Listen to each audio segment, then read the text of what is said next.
Hello. Hi. So, a little dilemma. The episode was very long. Just over an hour. So, we will be doing this episode on what is the meaning of life in two parts. So you'll see this half of the episode today and The next half will be next month. enjoy. Bye. Bye. Hi, we're so glad you're here. But before we dive in, a little heads up. Everything we share is from lived experience, personal insight, and open-hearted conversation. Please don't take it as medical, mental health, or educational advice and seek professional support if or when you need it. We're here to share our stories, perspectives, and the occasional spicy opinion. So take what resonates, leave what doesn't, and trust your own inner compass. Now let's get into it. This is healing, spiritual shit, and other spicy things. We're gonna have some good laughs on here.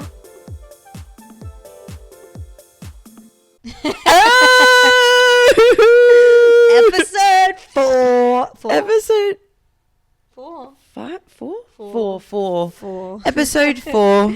Welcome. Welcome. We have a very interesting topic today. We have so much to talk about. We have We're literally going to open the door to one of life's most asked questions, and the one that we actually won't be able to get a true answer to. No.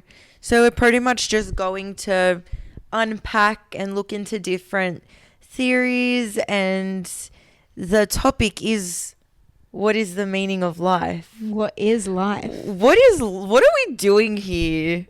What is this place? why are we in this skin suit? Right? Why? What? I was actually thinking about this a couple of weeks ago. When you messaged me that you wanted to talk about this, I was thinking about this because I don't know why I was thinking about it, but when I was a child, I remember asking my mum what we were doing here. I remember asking her, what is life? What is the point? Mm-hmm. Why are we here? And she would just ask me why I was asking that, because she obviously didn't have an answer for a 4-year-old.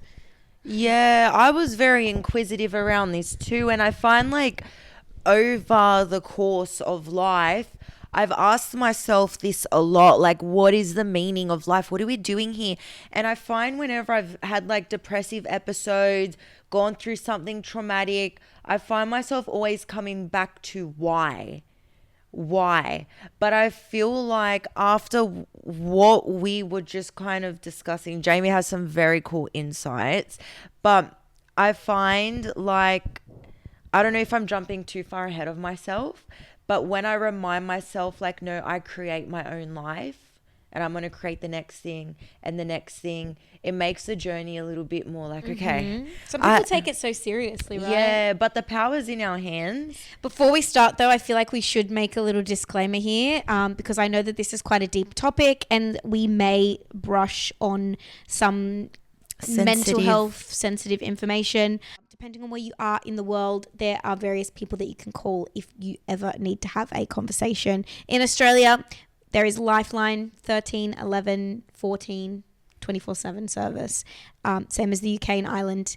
It is 116123 24/7 service from the Samaritans, and the number is 988 for Suicide and Crisis Lifeline in the States. And you can always call the hospital as well, emergency services, ambulance, police, and they will always come.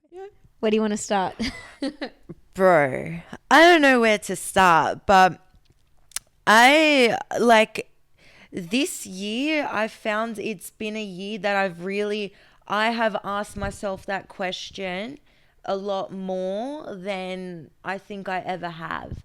And I think if you've watched the previous episodes, because this year was one of those years where we've both kind of been like, what's going on? Questioning things. Like, where are we at? Where do we want to be? What's next? It's the year of the snake.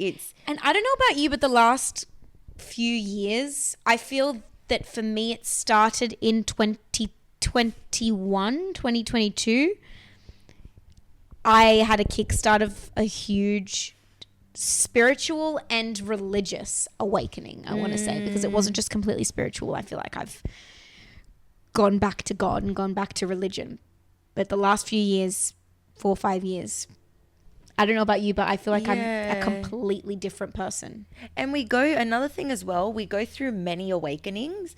So would have had so many spiritual awakenings, but I feel like This one's been the biggest one. the biggest one for you, you're around God and religion. I think it started earlier. For me, it was the end of 2023 is when I really came back to God.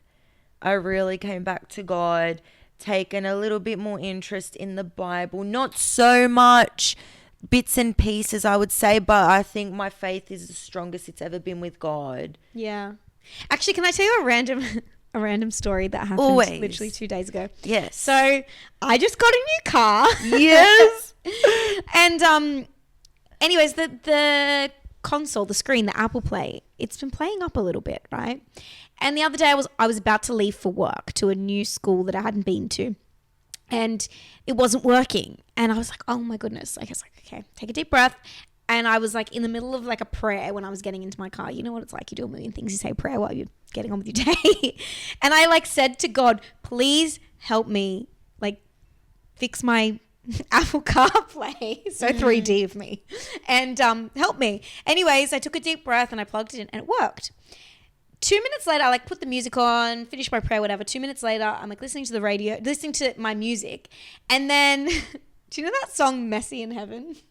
I heard Jesus did cocaine on a night out. Anyways, that song started playing. And the Apple CarPlay stopped working. And I was like, okay, God, I get it. Changed the song, disconnected, reconnected, and it worked. And then I removed that song from my playlists.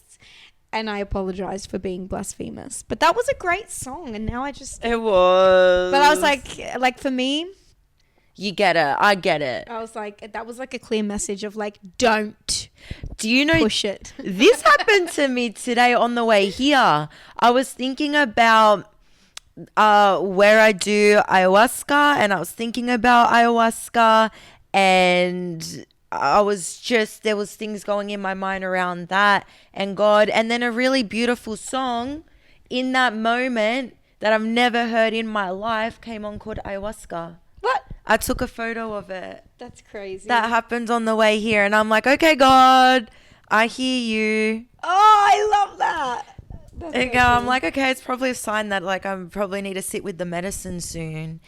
Yeah, I love it when things like that happen. I mean, I got a sign to say like stop being blasphemous, but Yeah. but at least I know that like God is listening. He's there. God is definitely listening. The universe. He doesn't like that song. No, but I feel like over the last couple of weeks, months, I have shifted from talking to the universe to talking to God because Me I think too. things feel better that way.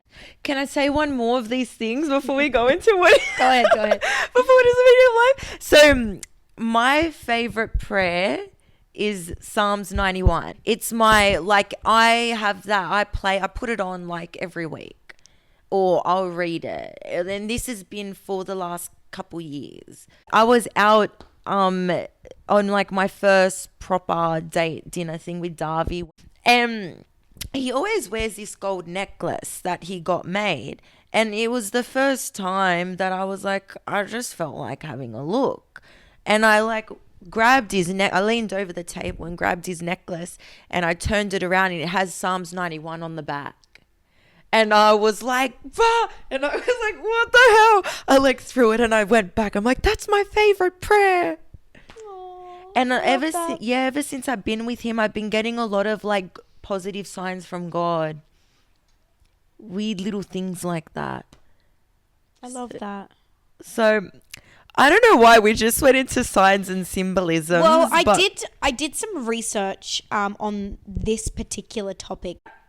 Existentialism versus religion. Basically, religion, whatever your religion is, whether it's Christianity, Islam, Buddhism, Sikhism, it's the idea that there's already a perceived narrative. It's like a comfort that people have something to believe in. A storyline. Yeah. A story that's given to them and they're told what they're... Thank you, Jesus. It's like a storyline that people are given to follow. You know, Christianity is about being righteous and being good. You know, Islam is about like being aligned and To God. and like service and community. You know, Buddhism is about enlightenment and so on. Whereas existentialism, on the other hand, is kind of the idea that you are given a blank slate to create your own. Meaning. Yeah. And for people that are brought up without religion or people that don't have religion, I feel like it would be very overwhelming to just have nothing To work off. I think it is, in a sense, like I said, comforting and easier for us to grow up with a bit of an idea that this is probably what happened, or this is probably what we should be doing, as opposed to just having a blank slate. I agree and I disagree with that. The thing is that, like, within the debate of, you know, existentialism versus religion, there is no winning side. It's about finding your own meaning within either one or both. Yeah. You know, there's no right or wrong. There is no right or wrong. It just depends on the person and what you know, there's some extreme religious people and there's some people who are very realistic and they perhaps believe in nothing. Yeah. I would definitely want to raise my kids with like faith, like spirituality, talking to God and that sort of thing. But the religion side, I haven't been so into. But I guess that's where what you were just saying, there's no winning side. Yeah. Because then with that, I want them to have a clean slate where they can go out into the world and find their own meaning, their own, you know, what's right for them, as long as they're good. Good little souls. Yeah. There are so many theorists out there, but I did do a little bit of research into some of the big theories. And I'm probably going to butcher some of these names, but Jean-Paul Sartre, I think he's French. Sounds Don't French. quote me. He was talking about existence precedes essence. And that is about radical freedom. That is about being born with nothing and being able to choose the path and the meaning. But in that also, you can't blame anything. You have to take responsibility. You can't blame a horoscope or a god or, you know, the solar eclipse. It's just like... You got to take like radical responsibility for everything that happens in your life. Exactly. I think there is some elements of that are important. And I think the big thing is the responsibility thing, which does, I think, come in hand with religion, in that you have choice. Oh, that's what I was saying before as well. How I was saying, like, I find a lot of these spiritual communities are very much so, it's the horrors. And I used to be like this, bro. I used to be like this. It's the stars. And I still say it's the stars. I still say it's Mercury retrograde and whatever. Man, when there's a full moon, there are crazy people out. That is fact. Yeah. Like, I still say these things, but I feel like it gets to a point where it's like, okay, come back down to earth, my guy. Like, come back down to the earth plane. And this is something that I've been thinking about a lot lately, is that what it means to be human. I'll show you what it means to be human. You know that song? I don't know, maybe. I think it's John Summit. Oh, I love that song. Yeah. Is it called like Human or something? Mm-hmm. Yeah. Yes. Being human, like, it's just a crazy thing. It's just a crazy thing that, like you said, like, we're in these weird skin suits. Yeah. And I think we forget that other people are also human. Mm-hmm. And we put this pressure on ourselves to perform and be able to do things and to be capable. And we're meant to go through an ebb and flow of emotions and experiences. And I feel like as you go and you have more life experiences and things like that, and you heal, and then your resilience grows and grows and grows. You get better at handling things as well. Yeah, we change. We change, grow. we grow. But even if you do become more resilient, you're still going to have the highs and the lows. It might not just be as dramatic. Yeah.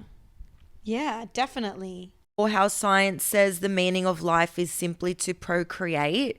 And I'm just like, I'm sorry, the meaning of life is not just to procreate. Who wrote that? Who said that? That is so like one dimension. It's so like just like It's like not here. even there. Like And it's like, I'm sorry, but life goes beyond that.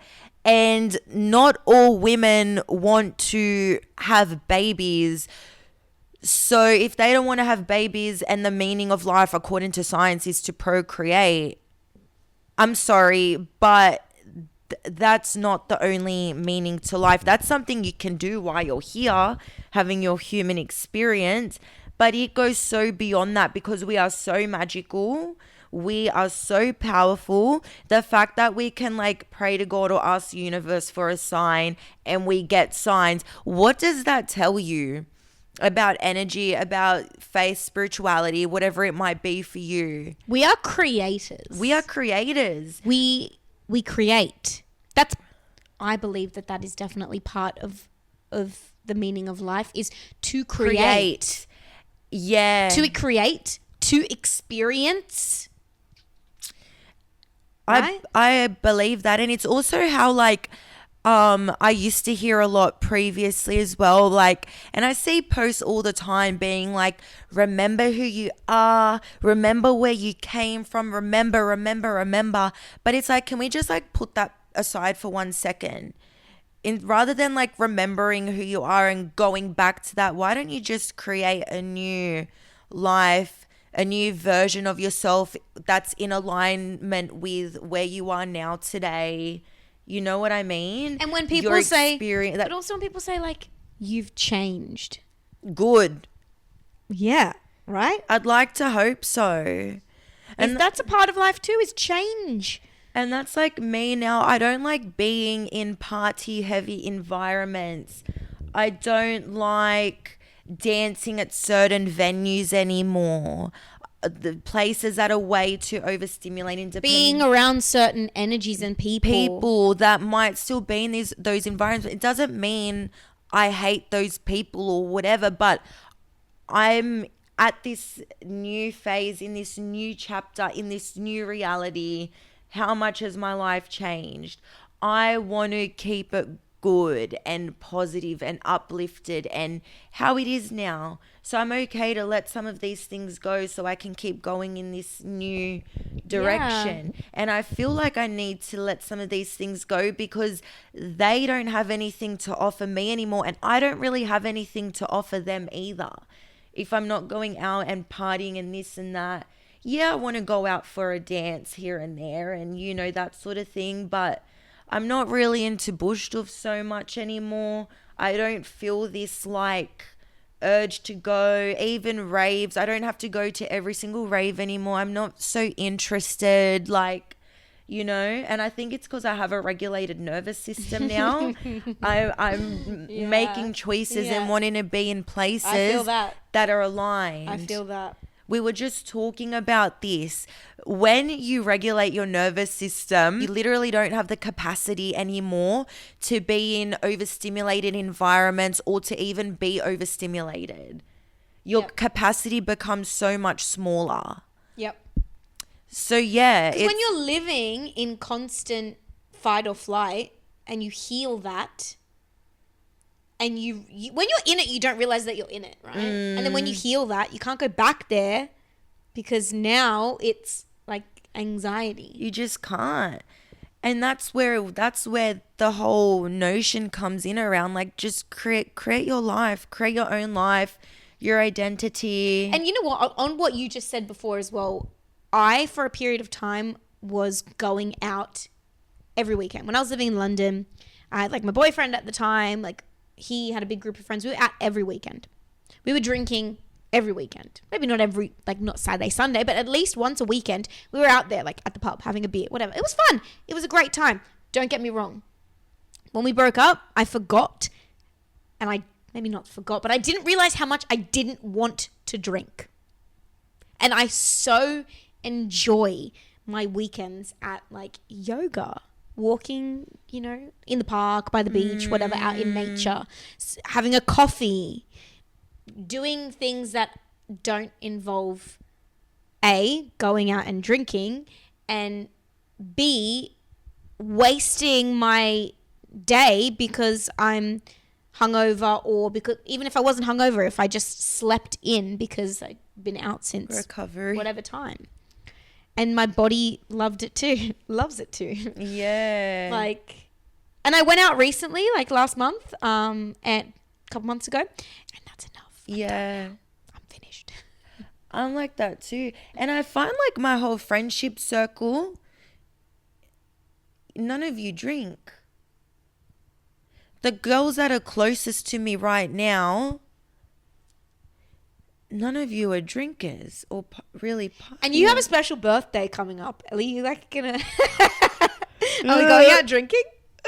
I'm going to be in Europe. I want to come. No, I don't. Maybe it's a romantic trip. I don't want to come. It's a romantic. It's like you guys and just me in the background. Yeah. Do you need a photographer?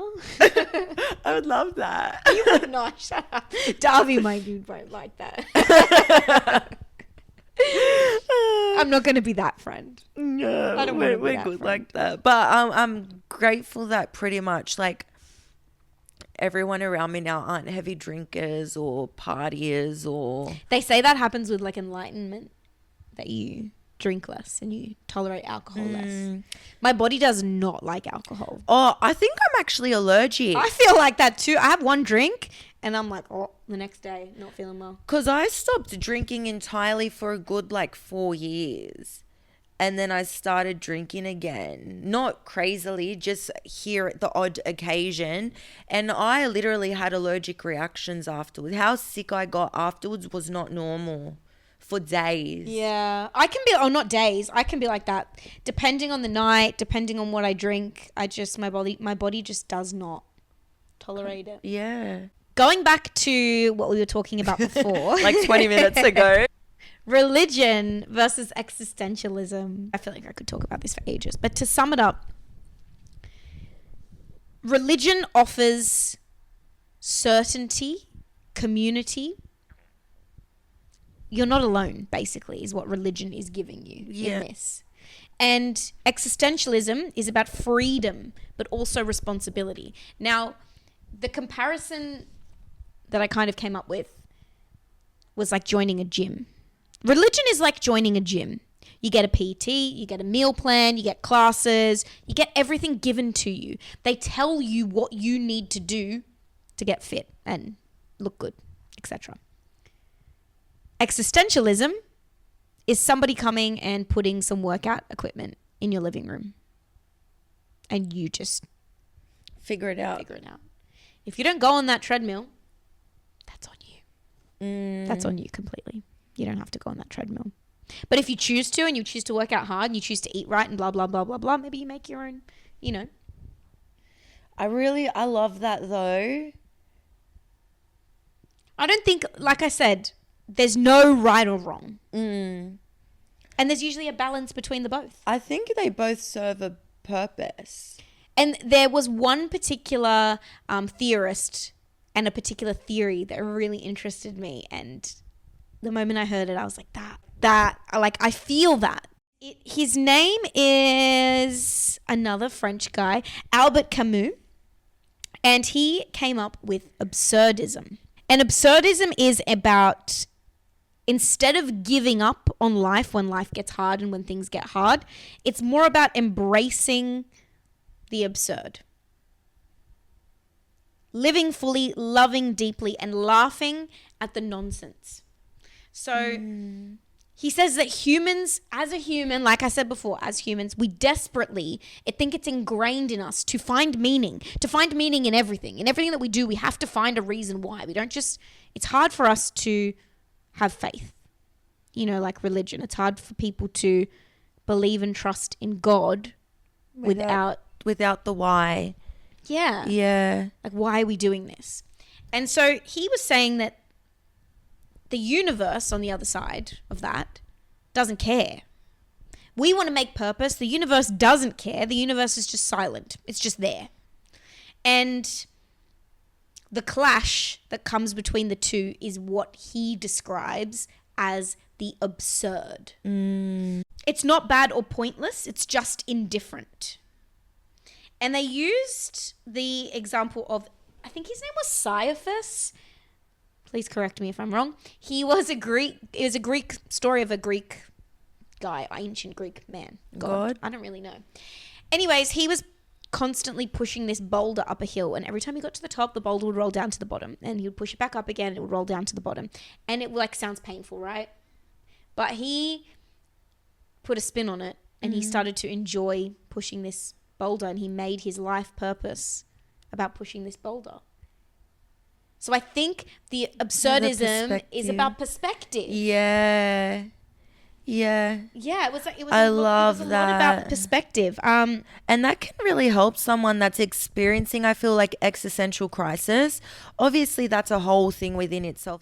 But I feel like these sorts of theories can really make someone go, Yeah. like, perspective. And this particular theory is very relevant in most people's lives, in the fact that majority of the population works 9 to 5, right? You work to 9 to 5, you grind, you have your routine, and you can easily get lost in that. And that's what leads to things like depression and burnout. And it's about recognizing and realizing, that awakening. And reframing. Yeah. And then reframing. Yeah. Enjoying the coffee breaks and enjoying the banter with your workmates. Do you know what song just came into my head? What? Always look on the bright side of life. Do-do, do-do, do-do, do-do. Now look, when I sing that and when we say this, we're not saying bypass your stuff. Like, obviously, if there's shit going, if someone, whatever, and you're going to go through grief, go through grief. Can I just mention something, a quote?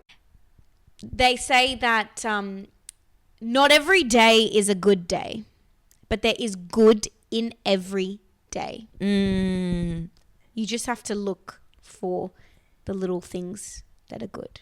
I feel like this sort of thing can really reshape your life, because if you're always looking for the glimmers or the little positive moments, you're like manifesting that. What are your little positive moments? Your things that, like, the little things that make you smile? Oh, well, my dog every day, and dancing. I dance every day, even if it's just like in the living room. Yeah.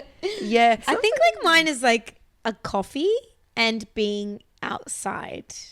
Anyone who follows me on Instagram knows that my story is notoriously me with a coffee in Cronulla. See, that is where I hope to be next year. I feel like when I'm at the beach, I'm up early. I want to get things done. I want to go for my walk. And as it gets warmer as well, like my mum's like, do you want to go for a walk? And it's like 5:30 in the morning. I'm like, all right, let me roll out of bed. And I try and go for a walk. That's the dream. I can't wait. Yeah. Back to absurdism for a moment. It's about laughing at the randomness instead of spiraling into despair.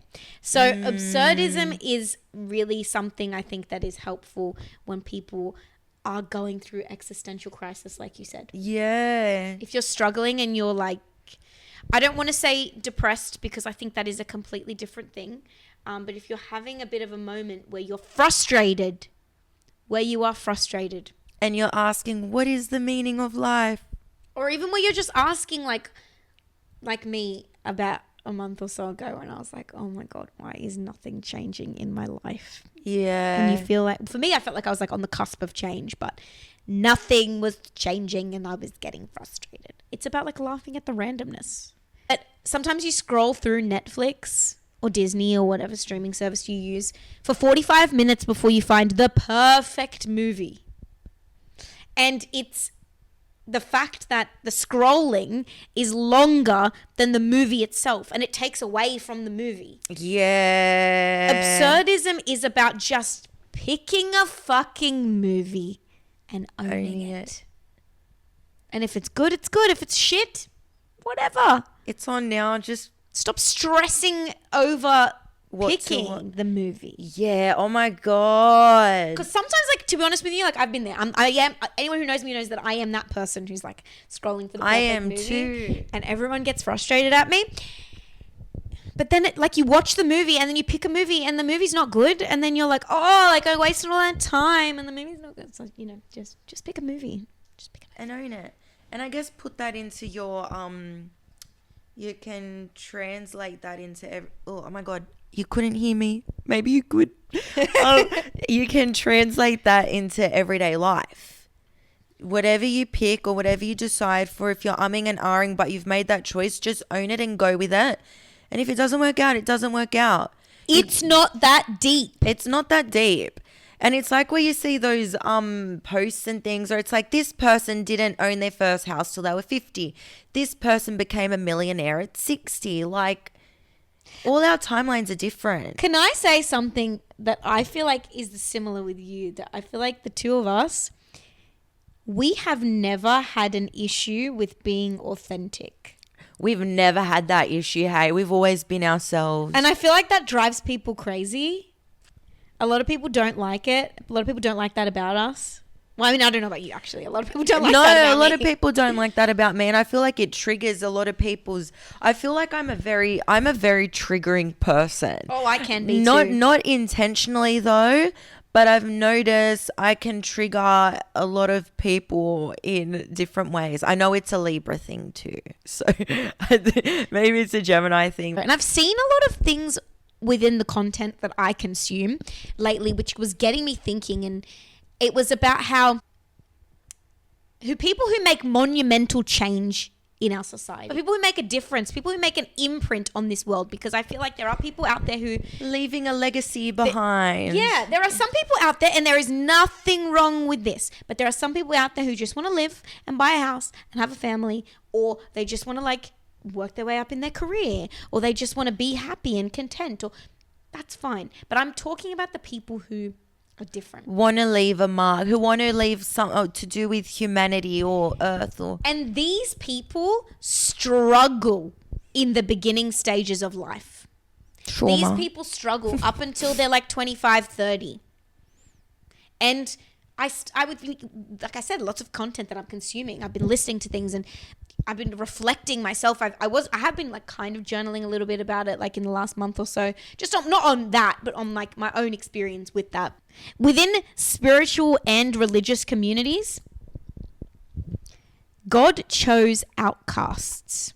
God chose marginalized people. If you read the Bible or the Torah or the Quran or, any of those, King David, he was the youngest, he was the shepherd, he was kind of outcast by his family, but he was chosen to be king, right? Jesus, who did Jesus gather to be his disciples? The outcasts. The outcasts. Rejection by people is not rejection by God. I've experienced a little bit, a fair bit of rejection by people. Even in the dance community. Oh, the dance community. Anyone who's danced, or actually I feel like any kind of creative arts. Yeah. Artists, actors, singers. You get that rejection, right? I've had it. And people hating what I'm doing, other women hating what I'm doing.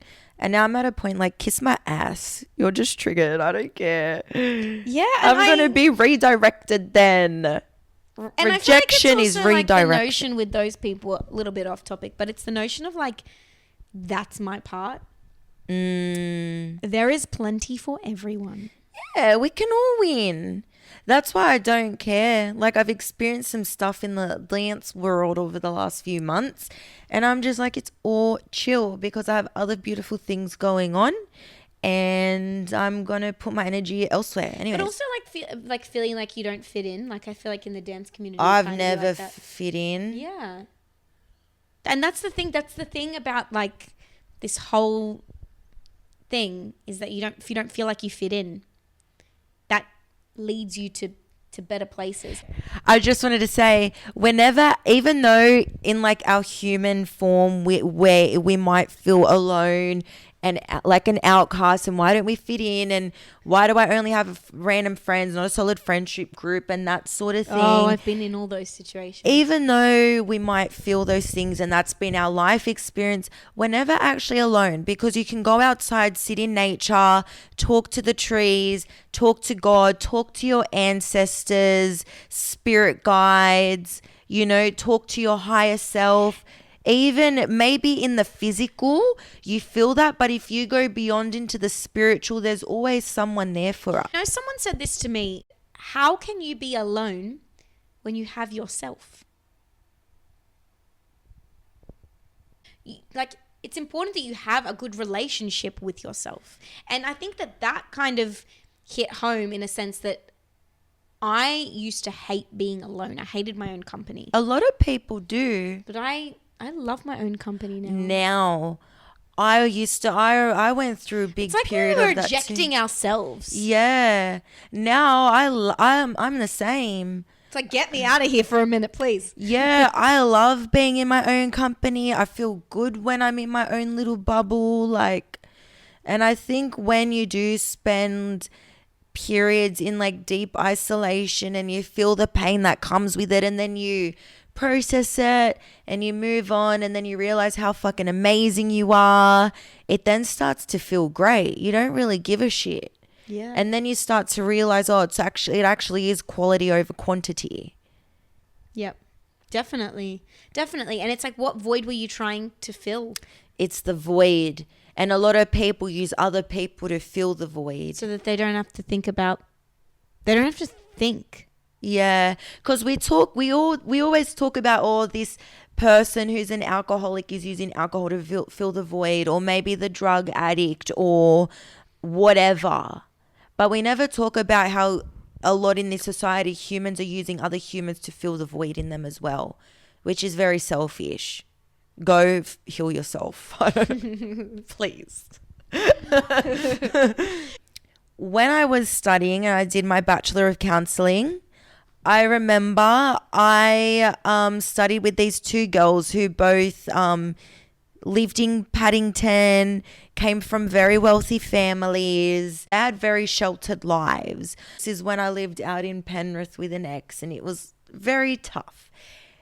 Anyways, and one day I was going through a lot at the time, and one of the girls said to me, well, mind you, we're studying to become therapists, "Oh my God, Chloe, your life is full of so much drama." Babes, you're literally studying to become a therapist. What do you think people are going to come to you for? So, whereas my past, my story, I've had a lot of experiences. I've seen it all. Nothing phases me because I've seen it all, right? But someone sheltered going into somewhere like that, going into a role like that and wanting to help people, I'm sorry, but you're in for a very rude awakening. And that's a wrap on this episode of Healing Spiritual Shit and Other Spicy Things. If you've got a question or a topic you're absolutely dying for us to dive into, slide into our DMs or shoot us an email at mystic.sisters.collective@gmail.com. Who knows, you might hear it on a future episode. Thanks so much for listening, and make sure to follow us on socials at healing.spiritual.spicy. And don't forget, new episodes drop every second Tuesday. Mark your calendars. Bye.